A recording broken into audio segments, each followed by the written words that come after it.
Γιατί στην Ελλάδα δεν έχουμε βιταμίνη D οι άνθρωποι? Είναι οξύμορο σχήμα, γιατί θα έπρεπε να έχουμε καλά επίπεδα βιταμίνης D από τη στιγμή που έχουμε τόση ηλιοφάνεια. Και όμως παρατηρούμε ότι σε χώρες που έχουν μικρότερη ηλιοφάνεια από εμάς έχουν καλά επίπεδα βιταμίνης D. Βόρεια Ευρώπη. Γιατί εκείνοι τρώνε παχιά, λιπαρά ψάρια, πολύ πλούσιες διατροφικές πηγές βιταμίνης D. Ενώ εμείς θα πούμε τους λόγους σήμερα.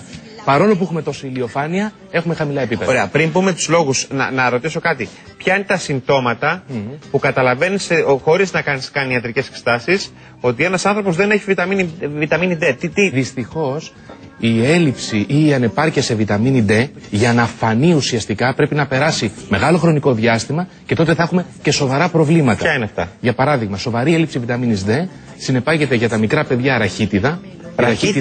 Η ραχίτιδα τι είναι? Είναι η μειωμένη εναπόθεση ασβεστίου στα οστά, ειδικά εκεί που γίνεται η οστεοποίηση στους μικρούς. Από 3 μηνών έως 3 ετών μπορεί ένα παιδί να εμφανίσει ραχίτιδα όταν έχει έλλειψη βιταμίνης D. Στους μεγάλους. Η ραχίτιδα τι είναι? Το παιδί έχει κύρτωση, ας πούμε. Ουσιαστικά δεν γίνεται η αναπόθεση ασβεστίου που πρέπει εκεί που οστεοποιείται το οστό και έχουμε προβλήματα στην σκελετική του ανάπτυξη. Που φαίνονται ουσιαστικά. Στους ενήλικες? Στους ενήλικες μπορεί να υπάρχει οστεομαλακία, μαλακό οστό αυτό που λέμε.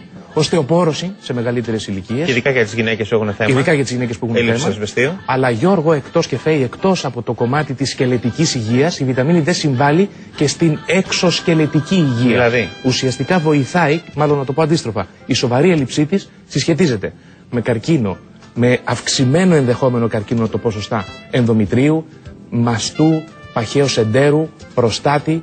Συσχετίζεται με προβλήματα στο νοσοποιητικό, με χαμηλή άμυνα. Γι' αυτό και όλες οι φόρμουλες που κυκλοφορούν για ενδυνάμωση του νοσοποιητικού εμπεριέχουν βιταμίνη D. Συσχετίζεται, όπως βλέπουμε και στην κάρτα μας, με υπέρταση, με στεφανιαία νόσο, με αυξημένα φυσικά ενδεχόμενα, με Αλσχάιμερ, με διαβήτη, με αυξημένο ενδεχόμενο εμφάνισης διαβήτη. Άρα έχει πολλές επιδράσεις στην ανθρώπινη υγεία και όχι όπως πριν από λίγα χρόνια νομίζαμε μόνο με τα οστά, μόνο με τη σκελετική υγεία έχει συνάφεια. Έχει αρκετοί Έλληνες έχουν... Να πάμε σε ποσοστά για να σας δείξω ουσιαστικά τεκμηριωμένα στατιστικά δεδομένα, τα οποία είναι, παιδιά, συγκλονιστικά. Δηλαδή, ένα ποσοστό 47% των εφήβων στην Ελλάδα τους χειμερινούς μήνες έχει έλλειψη βιταμίνης D. Ναι. 47% των εφήβων στους χειμερινούς μήνες, θα δούμε γιατί τους χειμερινούς μήνες ιδιαίτερα. 91% ακριβώς. Παίζει πολύ μεγάλο ρόλο, θα δούμε ότι παρόλο που έχουμε τόσο ήλιο και το καλοκαίρι δεν τον εκμεταλλευόμαστε το καλοκαίρι. Μάλιστα. Γιατί λόγω των αντιλιακών θα το δούμε σε λίγο. Μεγαλύτερο ποσοστό από 91% των νεογνών. 91, δηλαδή όλα τα μωράκια. Ακριβώς, 91% των νεογνών που γεννιούνται το χειμώνα. Γιατί? Έχουν σοβαρή έλλειψη βιταμίνης D. Γιατί? Ωραία ερώτηση. Γιατί πολύ απλά έχουν σοβαρή έλλειψη βιταμίνης D οι μαμάδες τους κατά τη διάρκεια της εγκυμοσύνης. Και δεν δίνεται η τόσο μεγάλη έμφαση που θα πρέπει να δοθεί. Και βέβαια, με πολύ πρόσφατα στατιστικά δεδομένα θα πω ότι ένα ποσοστό, αυτό που λέγατε το 60%, αυτό ισχύει όντως, 57,7% με πρόσφατη μελέτη των Ελλήνων από 18-85 καθ' όλη τη διάρκεια του έτους εμφανίζει έλλειψη βιταμίνης D. Μάλιστα. Τεράστιο ποσοστό, 7,7% καθ' όλη τη διάρκεια του έτους για τους Έλληνες από 18 ως 85. Για υγιείς μιλάω πάντα. Αυτό που είπες με τα αντιλιακά τώρα, δηλαδή, πού οφείλεται συνήθως? Είπες στην έλλειψη ήλιου. Με τα αντιλιακά τι γίνεται? Ακριβώς. Η έλλειψη αυτή σοβαρή οφείλεται στο γεγονός ότι έχουμε εγκλωβίσει, αν θέλεις, τη ζωή μας σε κλειστούς χώρους. Ναι. Πόσες ώρες περνάς την ημέρα σε κλειστούς χώρους? Τις περισσότερες. Πάρα πολλές. Τα φώτα αυτά δεν βοηθάνε. Όχι, δεν βοηθάνε καθόλου.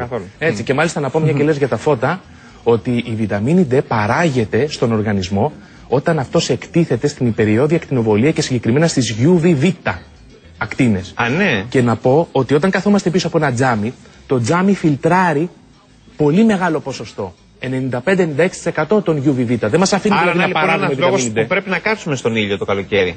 Να πω επίσης, μια και λες για το καλοκαίρι, ότι αυτή η ανεξέλεγκτη χρήση κάποιων αντιλιακών με υψηλό δείκτη προστασίας, που επίσης αυτός ο υψηλός δείκτης προστασίας μας αφήνει να παράγουμε βιταμίνη D, είναι και αυτό αιτία του προβλήματος. Να, λόγιζε λένε ότι κάνει κακό στην επιδερμίδα. Σαφέστατα, η υπερέκθεση στον ήλιο κάνει κακό. Και ο άλλος προτιμάει να βάζει 30 κιλά λάδι με 40 βαθμούς προστασία και να κάθεται να ψήνεται, από το να κάτσει ουσιαστικά 10-15 λεπτά σε έκθεση, απλά και μόνο τα χέρια, το πρόσωπο, τα πόδια, αρκούν για να παράγουμε βιταμίνη D. Α, ναι. Η έλλειψη βιταμίνης D έχει να κάνει και με την ομορφιά? Κάνει κακό.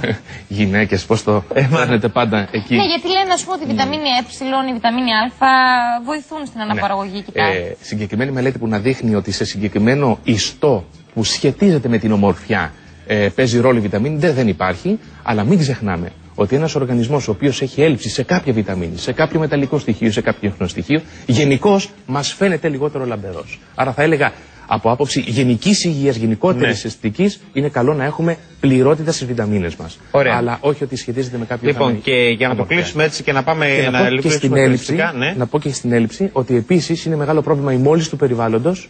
Δημιουργείται ένα πέπλο πάνω από ουσιαστικά την ατμόσφαιρα, το οποίο επίσης δεν αφήνει τις UVβ να μας βοηθήσουν να παράγουμε βιταμίνη D. Κάποια φάρμακα, κάποια σύνδρομο της απορρόφησης και βέβαια το γεγονός ότι οι διατροφικές πηγές της βιταμίνης D, οι πλούσιες διατροφικές πηγές, είναι, Γιώργο και Θεή, πολύ λίγες. Πώς παίρνουμε βιταμίνη D αν δεν παίρνουμε σκευάσματα, χάπια, ναι. Μπράβο. Τη βρίσκουμε πρώτον στο μουρουνέλαιο. Το οποίο κάποια από εμάς αναγκαστικά πήραμε μικρή. Με τα τρίγωνα τα. Ακριβώς. Πήραμε μικρή και ήταν, μάλλον αυτοί που μας το δίνανε, σοφοί.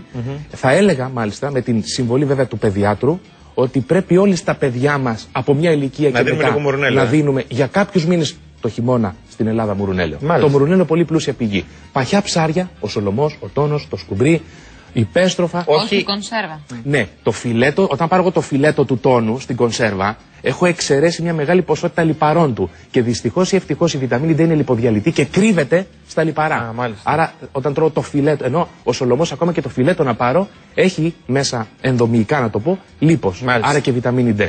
Και βέβαια κάποια δημητριακά εμπλουτισμένα σε βιταμίνη D. Όπως? Άρα, δεν θα πω μάρκες, έτσι, υπάρχουν δημητριακά προγεύματος εμπλουτισμένα σε βιταμίνη D. Μάλιστα. Και για να δώσω ένα παράδειγμα, να κατανοήσετε ότι το γάλα δεν είναι πλούσια πηγή βιταμίνης D, θα πω ότι 100 γραμμάρια σολομού μας δίνουν 600 μονάδες βιταμίνης D, όταν 100 γραμμάρια γάλακτος μας δίνουν 40 μονάδες βιταμίνης D. Ένας λόγος να τρώμε. Να τρώμε παχιά ψάρια και σολομό και υπόλοιπα. Άρα λοιπόν. Και η πέστροφα και ο μπακαλιάρος διαβάζω. Και ο μπακαλιάρος και η πέστροφα. Άρα λοιπόν έκθεση στο ηλιακό φως για λίγα λεπτά και χωρίς χαμηλό δείκτη προστασίας, χωρίς φοβερά αντιλιακά, πλούσιες διατροφικές πηγές βιταμίνης D και λιγάκι ας βγούμε από αυτόν τον εγκλωβισμό. Και αν χρειάζεται να πάμε και σε σκευάσματα, σε χάπια δηλαδή, σε βιταμίνες. Και αν χρειάζεται, και θα πω, Γιώργο μου, πολύ σωστά ότι τις περισσότερες φορές δεν αρκεί η διατροφική ενίσχυση. Μάλιστα, θέλει και λίγο συμπλήρωμα. Ευχαριστούμε πάρα πολύ. Να είστε καλά, καλημέρα. Ευχαριστούμε πάρα πολύ.